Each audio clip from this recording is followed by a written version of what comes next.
for our top 5. And this week, it is top 5 favorite timeless films. Man, oh man, I'm super excited to hear your thought process behind your whole list. And I tried to be a little different for different scenarios. What was your approach for your list? I really went with ones that I defined timeless as no matter when you watch it, it's still relevant. And so that's how I kind of approached it. Like, we're still going through things that these 5 films talk about or deal with. And so, yeah, it's interesting. One of them, I know you're going to ask, what the fuck do you mean? How is that relevant? How are we dealing with it? But I'll explain. Anyway. I kind of went the same route. Well, starting with my number 5, I'm talking about Selena, played by the one and only Jennifer Lopez, Jenny from the Block herself. Yes. The reason I wanted to put this film on the map for this list is because that film specifically for the Hispanic and Mexican community was huge. Selena was such a big, about to be global star. And what it does is show you how fame can take people you love, maybe even in your inner circles, or people who you don't even know, and kind of bring them to madness. And this is the terror behind fame, basically. Yes. That's what I look at this film as. It's the terror behind fame, even when you have somebody who was as young as she was, about to, I believe she was like on the cusp of releasing an American album, an English album. And then literally a woman who was the leader of her fan club that was in her inner circle, like, killed her. Yeah, became obsessed with her. Like, I remember, like, Netflix has a whole documentary on it if everybody wants to go watch it. But from what was portrayed in the film, from what I've seen from the documentary, and from so many different sources, she was a light in a dark world. And I think it's important, and I think this film is timely, because I don't think the pedestal that we put celebrities, or that fascination that we put celebrities in that box, will ever go away. No. So this will always be a timeless film of what could happen if you become famous for a particular reason. So yeah, number 5 for me, Selena. Yeah, absolutely. Love that. Love everything about that, the explanation, and it is an outstanding film, and certainly launched Jennifer Lopez to household name. Especially acting, Yeah, without doubt. My number 5, I feel like it's timeless in the sense that we always have shark attacks. I'm, of course, talking about Jaws. Every year, Shark Week, every summer, we're hearing about attacks. It's like, no matter where you're at, right? And it's the idea of terror. People like to be scared. People like the idea of not knowing, and this is the epitome of, right? And I think any time that a movie can change an entire generation, change culture, like, it literally terrified people. There were towns where tourism depended on the beach, where people weren't showing up. Like that, I ain't going to the beach, a shark attack. Anytime a film that can make an impact like that, I think it's huge. And it still does. They just recently re-released it for its 50th anniversary. It was packed. People still find it relevant. They still find it entertaining to watch. It's a timeless story of people just trying to make it. And what do you do when the unexpected happens? That's why I chose it, because it does represent one of those, you have this thing happen, it's out of your control, what can you do? And unfortunately, the shark attacks happen. And, sharks get a bad rep for it, but it's really not their fault. We're invading their space. It's their domain. I mean, kind of get what you asked for if you go. I'm just saying. So, but yeah, my number 5, Jaws, man. Great pick. I just recently watched it for the first time ever, and I really wish I would have went and saw it in theaters. So maybe when it comes back, hopefully for the 60th anniversary, it'll go back in theaters. But I loved it. I was super terrified because, the expectation of what this film is. I just didn't want to be disappointed with new age technology, with CGI and everything, and I was not. It was a great film. It's my wallpaper on my desktop right now. Hell yeah. It was a great film. Absolutely. And that shark was a nightmare. nightmare. Bruce, that Yeah. shark was, and you could go see it at the Academy's Museum. That thing is the Yes. real thing. Yeah, that was more terrifying for Spielberg than actual sharks. He's like, can we just go film actual sharks? Fuck. So good, though. So good, man. So good. Number four for me goes to the one and only John Singleton himself. Oh my goodness. Boys in the Hood. Yes. Boys in the Hood, I feel like is so relevant every single day, every single year, especially in California. Just being a black man growing up in Compton or in Inglewood, any of the places out in California where this is an everyday occurrence, where the gang activity is rampant. It is something that is dealt with every single day. I mean, sometimes it's peaceful, sometimes it's violent. And especially those who are caught in the middle, who are not involved in any of that, can sometimes play a part to where they end up losing their own lives. Spoiler alert, kind of what happened in this film.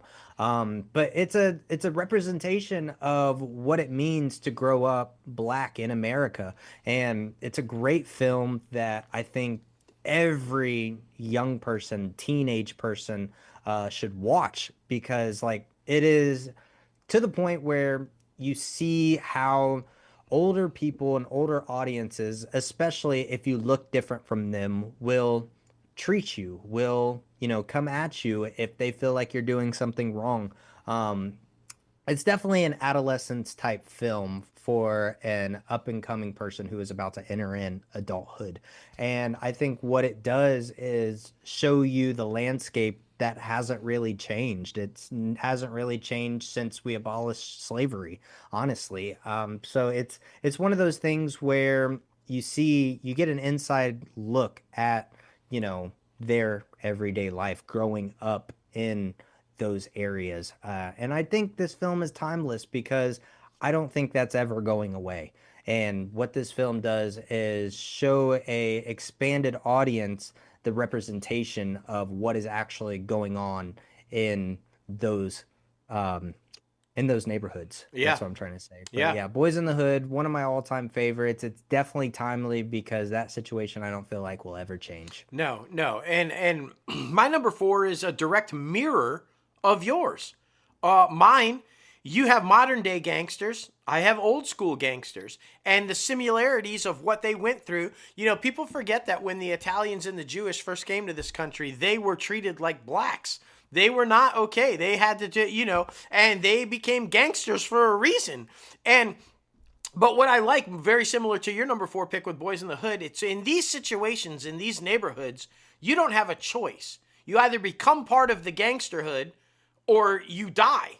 And it was the same with the Italian mob, and The Godfather highlights that really well. It's like, this is family. This is what you are destined to do and destined to be, and if you are not, well, we don't have room for you. And it takes a stark look at, and like you said, I have it on my list for the same reason.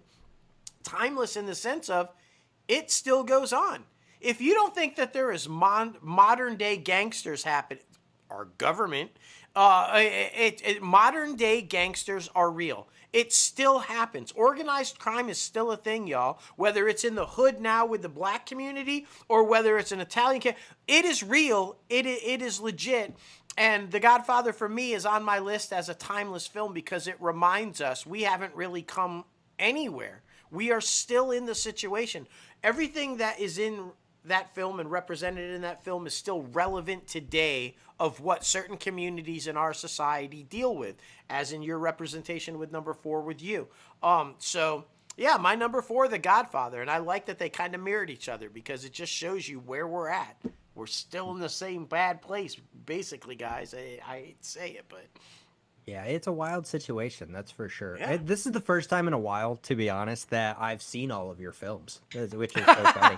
Because sometimes I was just like, damn it, it's on the list, but I just haven't got there yet. But yeah, I mean, Well, that's I have funny. seen all the ones on your list, Yeah, obviously, yeah, but yeah. but come on. Number three for me goes to The Wood, which was shot by one and only Steven Bernstein, who we had on the show. If y'all go Yes. back and listen to his interview, he's a very intellectual cinematographer. He's a writer, he's a director now. GRQ is his new book. Go out and buy that Amazon, blah blah blah.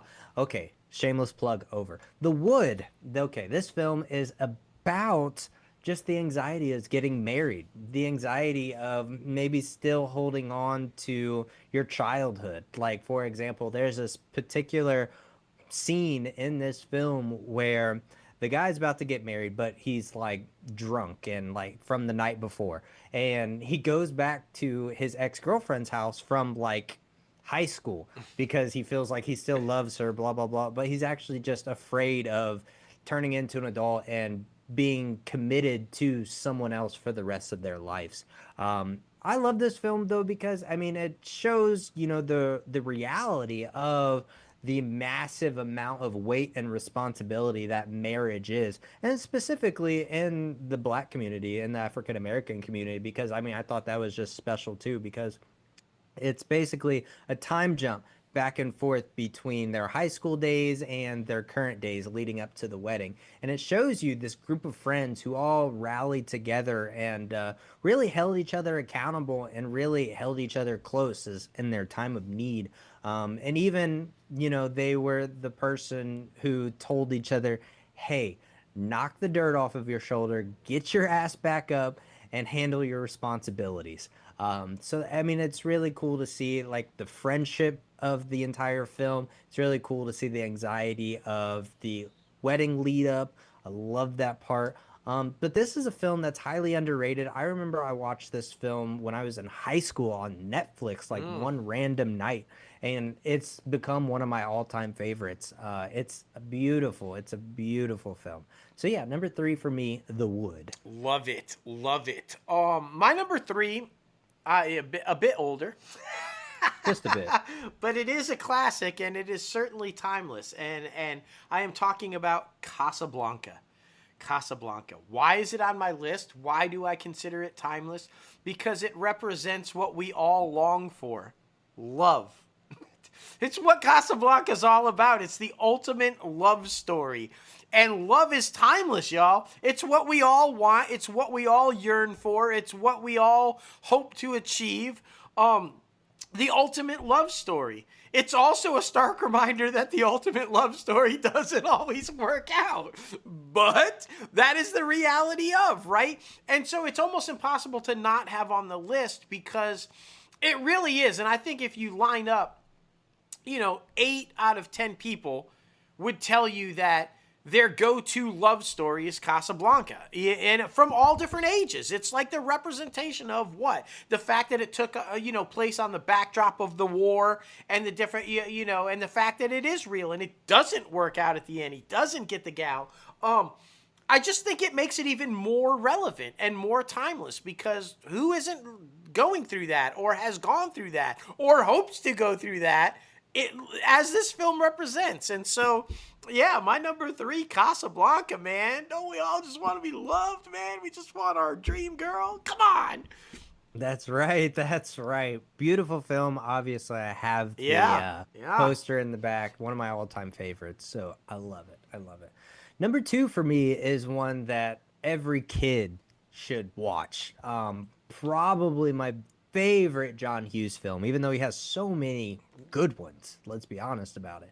But yeah, my absolute favorite. I'm talking about Ferris Bueller's Mm. Day Off. Mm. I mean, come on, all the kids out there, they always try to plan, they try to scheme of ways to stay home and just enjoy their off day from school, obviously. And I mean, nobody can ever compare or live up to what Ferris Bueller's Day Off was. That film was honestly a perfect representation of what we want our sick days that we played hooky to be. Even as adults, when we play hooky from work, I want my days to be like Ferris Bueller's Day Off because it shows you the freedom that life can bring to you if you just say yes.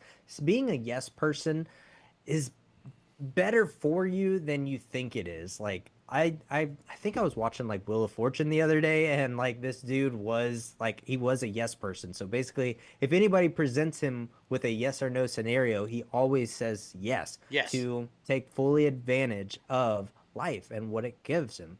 And I think that's what Ferris Bueller's Day Off does. Takes fully advantage of life.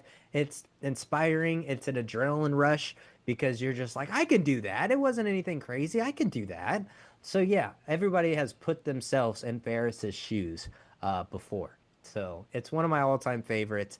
Number two for me, Ferris Bueller's Day Off. Absolutely love it. And a lot of people refer to this one as a coming of age film, I which could one see of it. mine is too. But I don't, because this serves just as well for adults as it does for kids. Oh yeah. Like, I really do. I think this film for me is just always the message is sometimes we all just need a break. Yeah. Just we need a break. Take the day off, get out and have some fun, and take a risk. Sometimes Hmm. risks are the best ever. And I think that's what that film screams. Why I loved it so much. It's like he's literally saying, "Is what I'm doing a risk? Could I get in trouble? Could it be a disaster? Yup. But I'm doing it anyway because I just need a break." And of course, it turns out to be the most epic day ever. And so, like, I love the message behind it. Great pick, bro. Great pick. My number two, sort of in the same vein of we all just want a break or an escape, right? My number two is The Wizard of Oz. And I have it on my list as a timeless film because it doesn't matter what decade we're in, what century we're in, how we're living, where we're living, what we're going through. Sometimes we all just want to escape. We all just want to get away. How many times have you heard the grass is always greener on the other side? Or in this instance, it's better on the other side of the rainbow, right? Somewhere over the rainbow. And then it takes that type of thinking to make you appreciate what you do have, to wake you up to the fact of, hey, my life ain't so bad as I thought. I do have great things. I am appreciative for what I have and who I have and around me. And that's why this film is timeless for me, because that's the message that The Wizard of Oz is sending, right? You want to go somewhere else. You want to be anywhere with where you're at. You don't like the people. You don't this, blah, blah, blah. And what you think is better is not. It's not what you think it is. It's everything but what you think it is. And then you realize how much you appreciate what you do have and what it is. And it's just so beautifully told. And I think that anybody that approaches it that way and looks at that message of this film going, it's okay to think about things. It's okay to wish for things, but really take a hard look at where you're at and appreciate what you have, because it isn't always better on the other side of that rainbow. And that's why I love this film, man. My number two, The Wizard of Oz. Mm.